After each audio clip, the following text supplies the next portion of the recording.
Assalamualaikum, welcome back to another informative video. My today's topic is the function of criticism at present time by Matthew Arnold. Matthew Arnold का एक famous ऐसे है the function of criticism at the present time, जिसमें उन्होंने बड़े अच्छे तरीके से क्रिटिसिज्म को डिफाइन किया था। इससे पहले भी मैं इस टॉपिक पर एक वीडियो अपलोड कर चुकी हूँ, ठीक है। बहुत इंफॉर्मेटिव वीडियो है, ठीक है। मैंने एग्जैक्ट जो डेफिनेशन है मैथ्यू आर्नोल्ड ने जो बताई है क्रिटिसिज्म की, उसको मैंने उसमें डिस्कस किया है और उसके साथ मैंने उसमें 5 to 6 कोटेशंस को ऐड किया है, बिल्कुल रेलेवेंट टू द टॉपिक है। तो वो वाला जो लेक्चर है, जो फर्स्ट लेक्चर है, ठीक है, इस टॉपिक पर, वो बहुत ज़्यादा इंपॉर्टेंट है।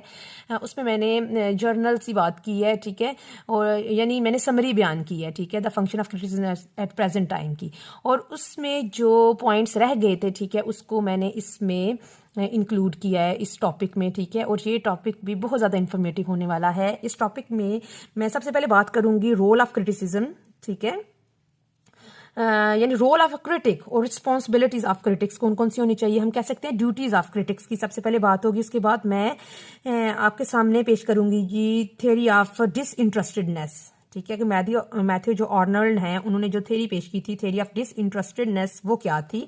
इसके बाद जो 3 ड्यूटीज बताई हैं मैथ्यू आर्नोल्ड ने कि क्रिटिक को कौन सी ऐसी 3 ड्यूटीज हैं जो उसको मस्ट परफॉर्म करनी चाहिए, ठीक है। उसके साथ बात होगी फॉल्स स्टैंडर्ड ऑफ क्रिटिसिज्म की, ठीक है। और एंड पे बात होगी the most important one is touch stone method by Matthew Arnold, ठीक है। तो वीडियो को ज़्यादा लंबा नहीं करते, ठीक है, शुरू करते हैं जल्दी से। Matthew Arnold views about critic, ठीक है, ये मेन टॉपिक है। Matthew Arnold a Victorian poet and a critic who work as an inspector of schools, ठीक है, उन्होंने इंस्पेक्टर ऑफ स्कूल्स की हैसियत से भी काम किया, ठीक है। विक्टोरियन पोइट थे, ठीक है, कल्चरल क्रिटिक थे। He was regarded as one of the most influential critics of the Victorian era. In the essay The Function of Criticism at the Present Time, which was prefixed to the first volume of Essays in Criticism, ठीक है, उनकी एक collection है essays का, Essays in Criticism, ठीक है, उसमें prefix किया गया है जी इस ऐसे को the function of criticism at the present time, ठीक है। इस कलेक्शन में उसको इंक्लूड किया गया है। Arnold defines and elaborate the essential of a critic, ठीक है, इस ऐसे में उन्होंने बयान किया है डेफिनेशन को भी क्रिटिसिज्म की, और साथ साथ क्रिटिक का रोल क्या होना चाहिए, ठीक है। He says that a critic must be dispassionate, ठीक है, बैलेंस्ड एंड क्यूरियस। कहते हैं जो एक क्रिटिक है उसको जज्बात से आरी होना चाहिए, यानी उसे जज्बाती नहीं होना चाहिए, ठीक है, और बैलेंस्ड उसकी पर्सनैलिटी होनी चाहिए, और उसको क्यूरियस होना चाहिए, मुतजस्सिस होना चाहिए चीज़ों के हवाले से, ठीक है। ये एक कोटेशन आप ऐड कर सकते हैं। रोल ऑफ क्रिटिक क्या है जी, या रिस्पॉन्सिबिलिटी ऑफ क्रिटिक्स या ड्यूटीज ऑफ क्रिटिक्स कौन कौन सी हैं जी, अब हम उनको देखते हैं। Arnold states that a critic has to perform manifold duties, यानी कई तरह की, मैनीफोल्ड मतलब रंगारंग, हम कह सकते हैं डिफरेंट काइंड्स ऑफ ड्यूटीज को परफॉर्म करना होता है क्रिटिक ने। He has a duty to society के हवाले से भी उसको एक ड्यूटी परफॉर्म करनी होती है, एंड टू लिटरेचर के हवाले से भी उसने ड्यूटी को परफॉर्म करना होता है।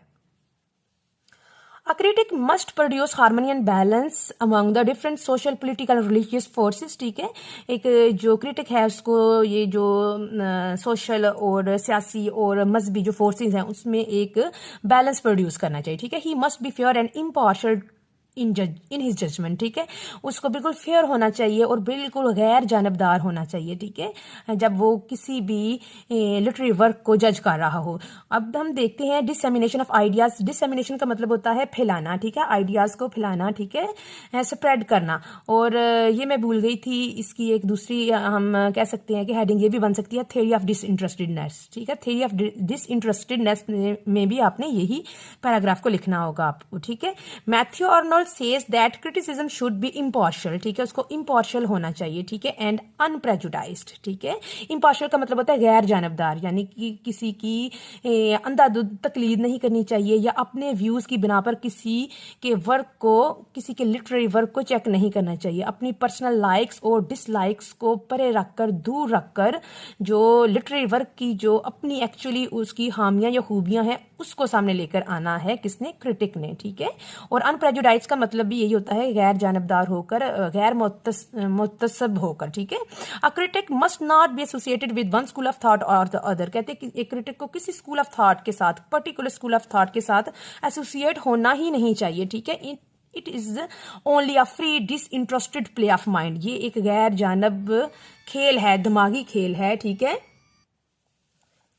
यानी कि एक राइटर को बिल्कुल फ्री माइंड के साथ किसी भी लिटरेरी वर्क को जज करना चाहिए, which enable a critic to develop upon the best known और थॉट इन द वर्ड। ठीक है, ये जो free disinterested play of mind है वही एक क्रिटिक को इस काबिल बनाता है कि वो उस चीज़ पर ज़्यादा फोकस करे जो कि इस दुनिया में अच्छे तरीके से जानी जाती है और मानी जाती है। ठीक है, अब देखते हैं 3 जो पर्टिकुलर ड्यूटीज़ हैं जो कि मैथ्यू आर्नल्ड ने बताई हैं क्रिटिक को परफॉर्म करनी चाहिए, वो कौन सी हैं। ठीक है, the first duty of a critic is to learn and understand the best that is known and thought in the world. ठीक है, his second duty is to propagate his ideas to other. Propagate का मतलब होता है spread. ठीक है, उसको अपने आइडियाज को स्प्रेड करना चाहिए, दूसरों तक पहुंचाना चाहिए, and try to make the ideas prevail. उसके साथ साथ उन आइडियाज को मजीद आगे तक पहुंचाना चाहिए, मतलब जिस बंदे के साथ वो अपने आइडियाज़ को शेयर करे और उसको भी इस चीज़ से आगाह करे कि वो भी उस आइडिया को जो उसने उस बंदे से लिया है उसको मजीद प्रिवेल करे। ठीक है, यानी कि अच्छा जो एक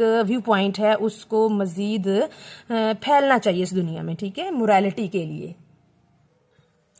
अच्छा जी, वो कहते हैं a critic should play the role of a missionary. ठीक है, एक जिस तरह स्कॉलर होते हैं इस तरह एक उसको एक मोरलिस्ट की ड्यूटी परफॉर्म करनी चाहिए। हर third duty is to prepare favourable atmosphere for the fresh ideas to prevail in future. वही बात जो मैंने पहले की कि जो एक अच्छा क्रिटिक वही होता है कि वो अपने जो आने वाली जनरेशन है उनके लिए एक ऐसा एटमोसफियर क्रिएट करे जो कि उनके लिए एक गाइडलाइन के तौर पर काम आए। ठीक है, जो एक क्रिटिक है उनका जो वर्क है वो आने वाले जो राइटर्स हैं या आने वाले जो क्रिटिक्स हैं एक रोशन चिराग की तरह उनके काम आने चाहिए, जिनको देख के वो कुछ सीखें। ठीक है, फॉल्स स्टैंडर्ड ऑफ जजमेंट देखते हैं अकॉर्डिंग टू मैथ्यू आर्नल्ड। ऐसे कौन से स्टैंडर्ड हैं जो कि फॉल्स हैं और उनकी बना पर जज नहीं करना चाहिए।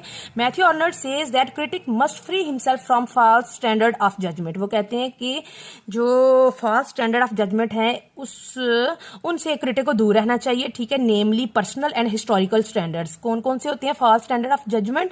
एक पर्सनल और एक दूसरा हिस्टोरिकल। सबसे पहले हम पर्सनल स्टैंडर्ड को देखते हैं। पर्सनल स्टैंडर्ड में क्या आएगा?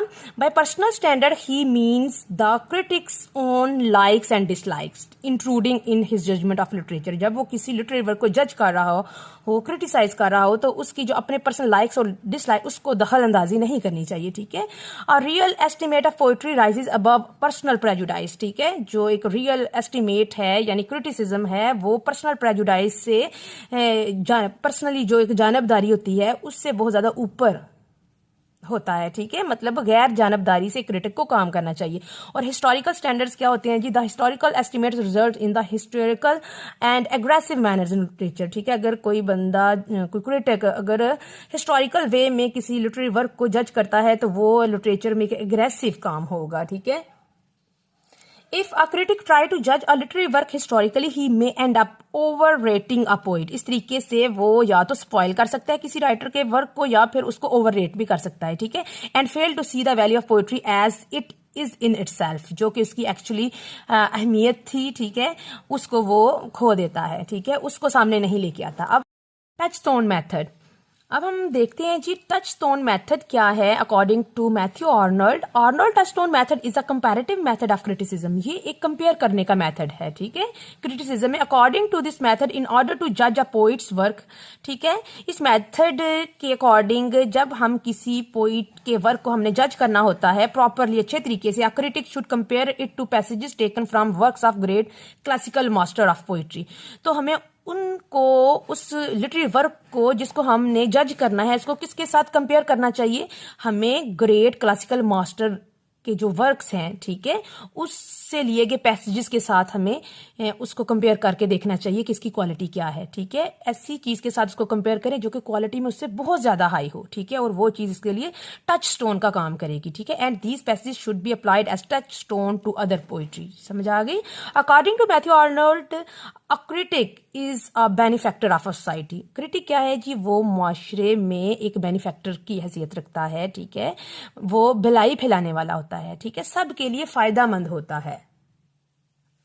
Aristotle critic gives importance to the artist but Arnold critic has a duty to society. कहते हैं जो एरिस्टोटल के क्रिटिक्स हैं वो इंपॉर्टेंस देते हैं आर्टिस्ट को, लेकिन जो आर्नल्ड के क्रिटिक्स हैं वो किसको अहमियत देते हैं, वो सोसाइटी को सबसे ज्यादा अहमियत देते हैं। मैथ्यू आर्नल्ड सेज दैट, उनकी ये कोटेशन आप ऐड कर सकते हैं, the deficiency in any creation is one thing which criticism can help to remedy. कहते हैं किसी भी वर्क में जो कमी रह जाती है, कोई नुक्स रह जाता है, क्रिटिसिज्म वो चीज है जो उसको क्योर करता है, उसके लिए रेमेडी प्रोवाइड करता है। ठीक है, in his view the besetting danger of modern civilisation is faith in machinery. कहते हैं कि जो हमारा जो ईरा है, मॉडर्न ईरा, इसमें यंग जनरेशन को एक खतरा लाहक है, वो किसका? फेथ इन मशीनरी, यानी कि जो राइजिंग मटेरियलिज्म है, हमारा जो रुपये पैसे माल और दौलत के लिए मोहब्बत है हमारी, वो इस माशरे के लिए तबाही का बायस है। It is duty of a critic to purge our minds of the effects of materialism. वो कहते हैं कि ये एक क्रिटिक की ड्यूटी है कि वो हमारे माइंड्स को प्यूरिफाई किए, पुर्ज का मतलब है प्यूरिफाई करे, ठीक है, मटेरियलिज्म के असरात से। अब हम इसकी एंडिंग करते हैं, ठीक है, इससे पहले कि आप इस लेक्चर से बोर होना शुरू हो जाए, जल्दी से इसको खत्म करते हैं। और यकीन करिए बड़ी स्पीड लगा के मैंने इसको कवर किया, ठीक है।